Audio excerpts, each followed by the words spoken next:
Hello student, हम लोग class 12th का फर्स्ट चैप्टर संबंध एवं फलन, ठीक है, संबंध एवं फलन स्टडी कर रहे हैं, जिसको इंग्लिश में रिलेशन एंड फंक्शन कहते हैं।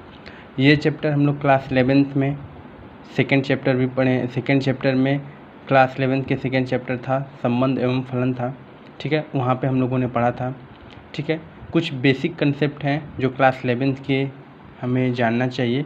उसके बाद इसमें कुछ नए चीज़ें हैं जो हमें पढ़ना है, जैसे तुल्यता संबंध, ठीक है। तुल्यता संबंध क्या होता है ये आगे हम लोग पढ़ेंगे, इसको डिस्कस करेंगे। इस पे क्वेश्चन भी बोर्ड में आते हैं, ठीक है। तो हम लोग एक बार क्विक रिवीजन कर लेते हैं, जो शॉर्ट टॉपिक है जो क्लास 11th की यूज़ होने वाली है, ठीक है। जो सबसे पहला टॉपिक है, सबसे फर्स्ट टॉपिक है संबंध का कार्तीय गुणन। संबंध का कार्तीय गुणन क्या होता है उसको देखते हैं। संबंध का कार्तीय गुणन, ठीक है।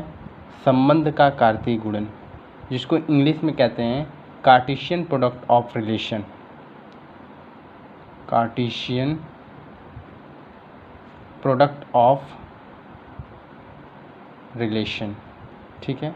Cartesian product of relation. संबंध का कार्तीय गुणन क्या होता है?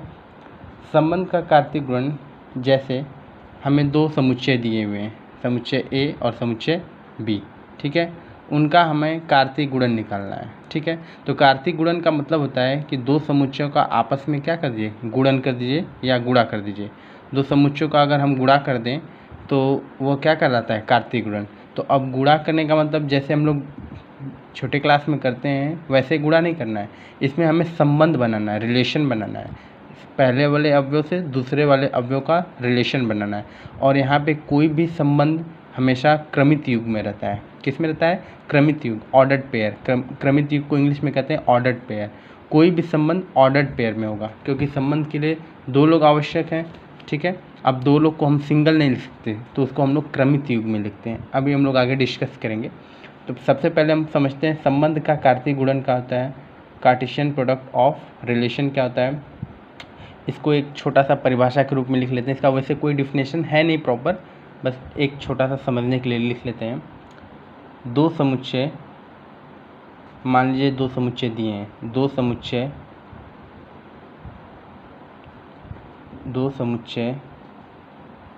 दिए हुए हैं तो उसका आपस में गुणा या, इसी को गुणन भी कहते हैं, गुणा या गुणन कार्तीय गुणन कहलाता है। कार्तीय गुणन कहलाता है, ठीक है।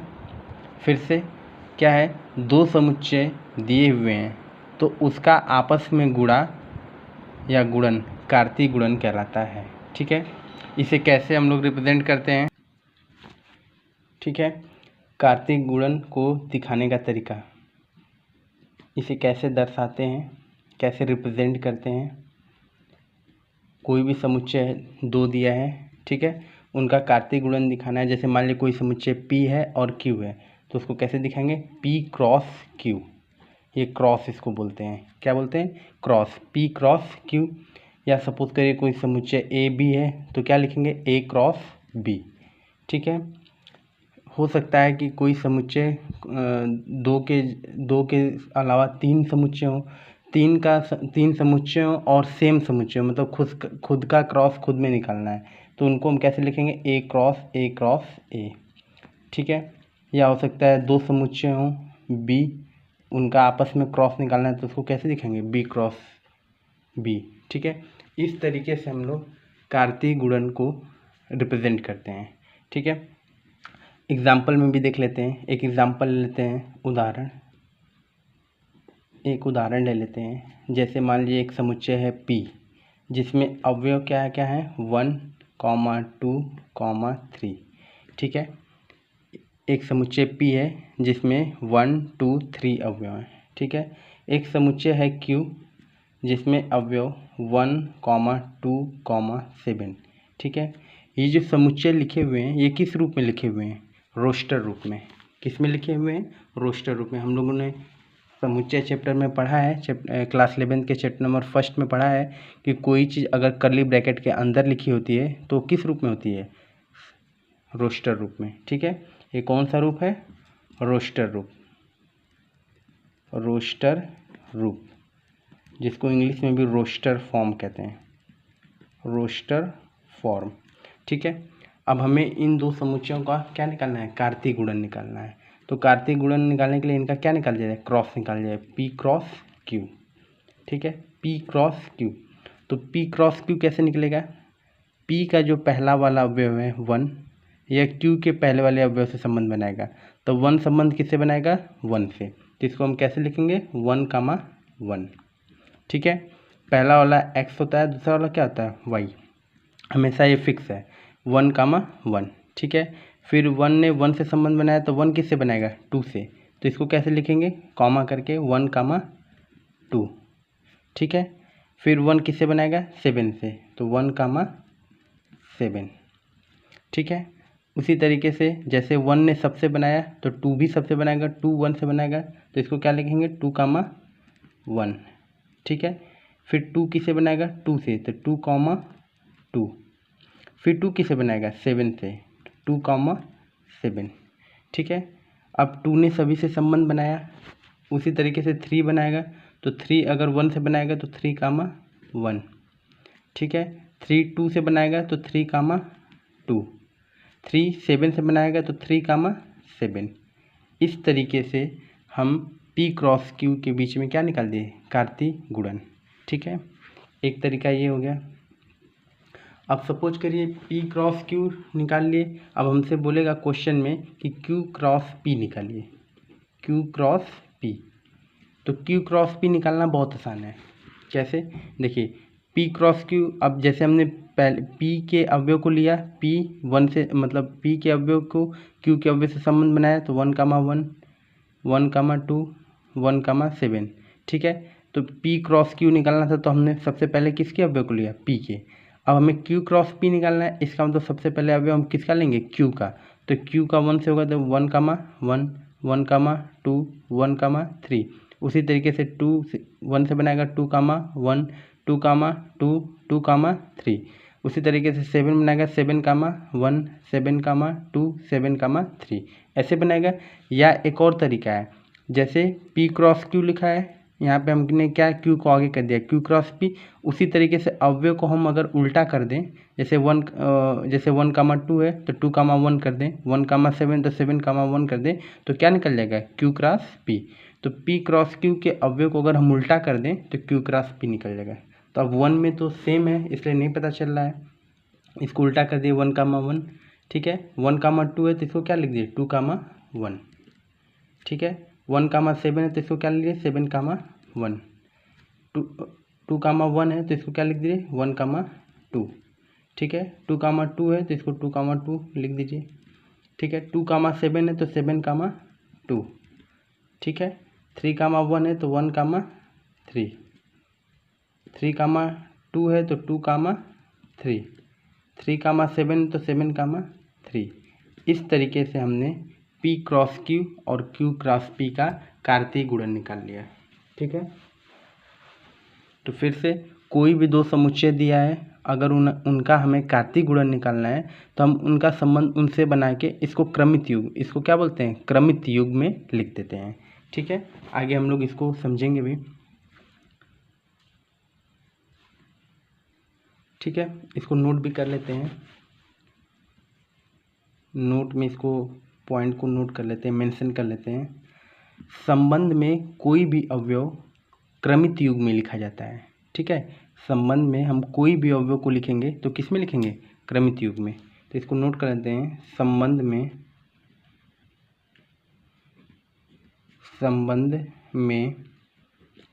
अवयवों को क्रमित युग्म क्रमित युग्म में लिखते हैं। ठीक है, संबंध में अवयवों को क्रमित युग्म में लिखते हैं। क्रमित युग्म को इंग्लिश में कहते हैं ऑर्डर्ड पेयर। ठीक है, पेयर मतलब क्या होता है? जोड़ा। युग्म मतलब होता है जोड़ा। तो संबंध में अवयवों को क्रमित युग्म में लिखते हैं। जैसे हमने ऐसे लिखा P क्रॉस Q, कोई भी अवयव इसमें से उठा लेते हैं, कोई भी, जैसे 1,7 उठा लिए तो 1,7, या कोई और उठा लिए 2,7, कुछ भी, कोई भी अवयव उठा सकते हैं। ठीक है, तो ये जो 1,7 है, इसमें पहला वाला हमेशा x होता है, दूसरा वाला क्या होता है? y। मतलब फर्स्ट वाला x के अवयव लिखे जाएंगे और सेकेंड वाला y के। ये भी क्या होता है? x, ये भी क्या होता है? y। तो ये जो हमने लिखा है 1,7 या 2,7, इसी को क्या कहते हैं? क्रमित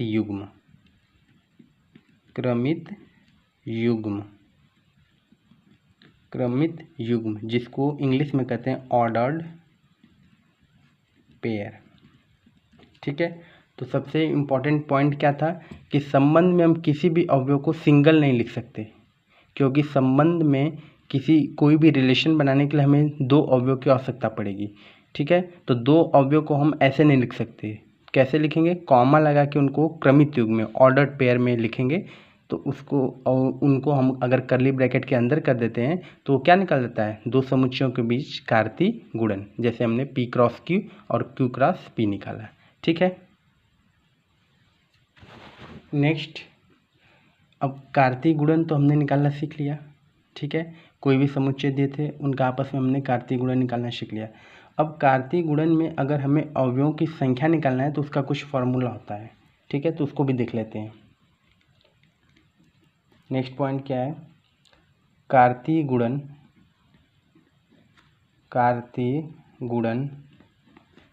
में अवयवों की संख्या का सूत्र। ठीक है, कार्तीय गुणन में अवयवों की संख्या का सूत्र। ठीक है, जिसको इंग्लिश में कहते हैं फॉर्मूला ऑफ कार्टेशियन प्रोडक्ट।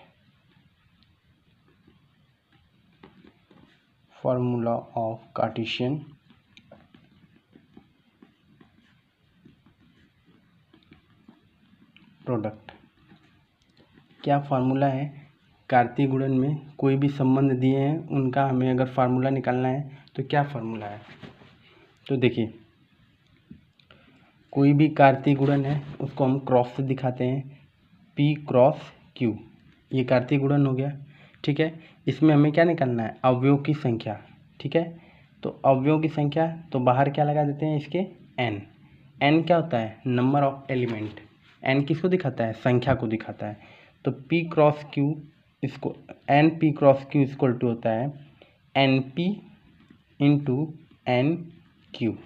ठीक है, ये फार्मूला है। दो समुच्चय दिए हुए हैं, उनका हम कार्तीय गुणन निकाल लें, फिर उनमें n, अगर हमें उनमें संख्या निकालना है तो उसका फार्मूला क्या होता है? NP cross Q equal to NP into NQ।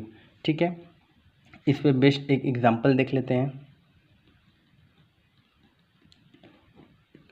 इस फॉर्मूले पे बेस्ट एग्जांपल, जैसे एक P समुच्चय मान लेते हैं 2, 4, 6।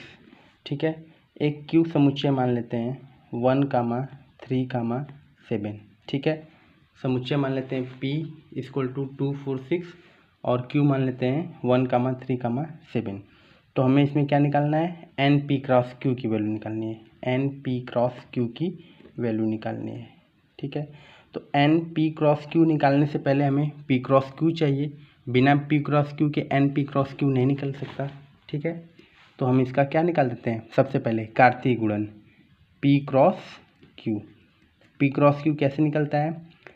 P का जो पहला वाला अवयव है 1 से रिलेशन बनाएगा तो क्या होगा? 2, 1। ठीक है, फिर 2 3 से बनाएगा तो 2, 3। ठीक है, फिर 2 7 से बनाएगा तो 2, 7। नेक्स्ट, जैसे 2 ने सबसे संबंध बनाया, अब 4 भी सबसे संबंध बनाएगा तो 4 1 से बनाएगा तो 4 कामा 1, 4 3 से बनाएगा तो 4 कामा 3, 4 7 से बनाएगा तो 4 कामा 7। ठीक है। नेक्स्ट जैसे 2 ने बनाया, 4 ने बनाया, अब कौन बनाएगा 6, 6 1 से बनाएगा तो 6 कामा 1। ठीक है। 6 3 से बनाएगा तो 6 कामा 3, 6 7 से बनाएगा तो 6 कामा 7। इस तरीके से हमने P क्रॉस Q निकाल लिया है। ठीक है। अब हमें इसमें संख्या निकालनी है। तो सबसे पहले देखिए P में कितने अवयव हैं, 1 2 3, तो इसको हम लिख सकते हैं NP की वैल्यू कितनी है, 3 है। दिस इम्प्लाई Q में कितने अवयव हैं, 1 2 3, तो इसको NQ इक्वल टू लिखेंगे तो कितना लिख सकते हैं, 3।